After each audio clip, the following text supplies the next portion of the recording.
Hey everybody, welcome back to another Pitching Ninja's Filthiest Pitches of the Day.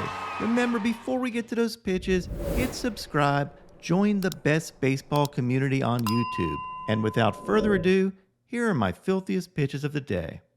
I'm going to start with Alec Manoa, who didn't have a great outing, but did have this wicked dead zone slider for a sword. I call it a dead zone slider because it's right in the dead zone of a left-handed hitter's swing plane. And then I love this. Manoa paints with his sinker, an instant K-strut, but it's a ball. Talk about K-strutus interruptus. Wow, wow. Manoa was outdueled by Cole Irvin, who had 4 strikeouts and 8 one-run innings. Kyle Wright only had 2 Ks in 4 innings because his start was cut short by rain, but he did have this absolutely sick curveball. Justin Steele had 9 strikeouts in 6 2/3 innings, giving up only 1 run, and had these wicked sliders.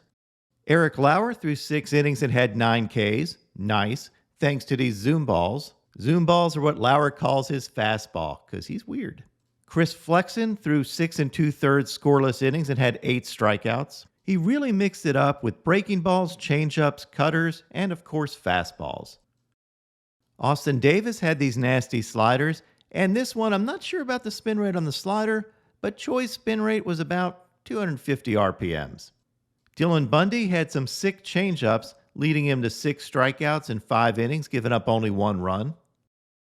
Julio Urias had 7 strikeouts in 6 innings, thanks to his curveballs and elevated fastballs.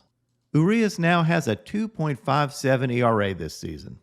My filthiest starter yesterday was probably Taijuan Walker, who had this front door 2-seamer and also vicious sliders. You might remember Taijuan Walker was my pick of the day yesterday. I said 7 strikeouts or more, and if you listened to that one, you would have done pretty well, since he finished with 9 Ks.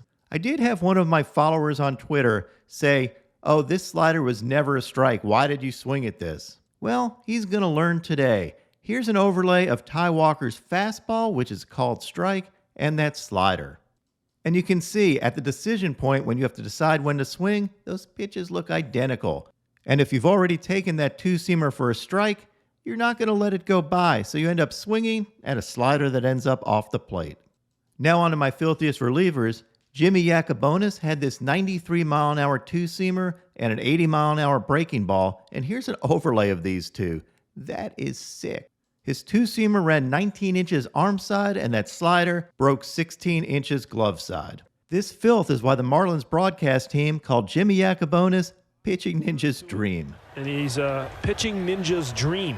No doubt. And they're not far from the truth. Gregory Soto had this filthy slider.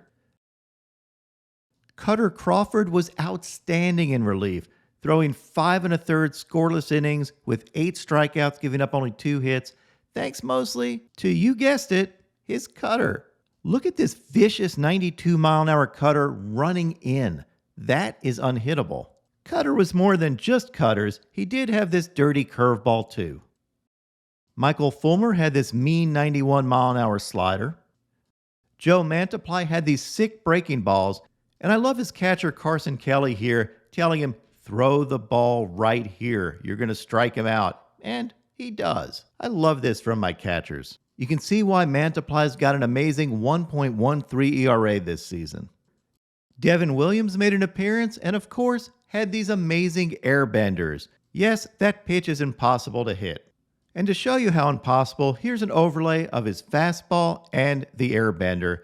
And you can see how long they track together, and that airbender disappears. You can see why Devin Williams has given up 0 barrels all year. That's right, 0, and has a 15.3 K per 9. AlexLang had this insane 2-seamer. Look at this thing go.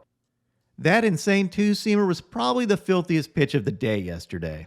Lange was more than just a filthy 2-seamer. He had these disgusting breaking balls and swords, and K'd the side at his only inning of work. And he did it all while rocking a mock turtleneck. What a legend. Speaking of legends, Hendriks was back on the bump and brought absolute electricity. He K's the side and then screams his head off and starts pounding an imaginary Thor's hammer on his way off the field. Liam started the Thor's Hammer Award for any White Sox reliever who K's the side. Liam's electricity could power an entire city. Inject this into my veins.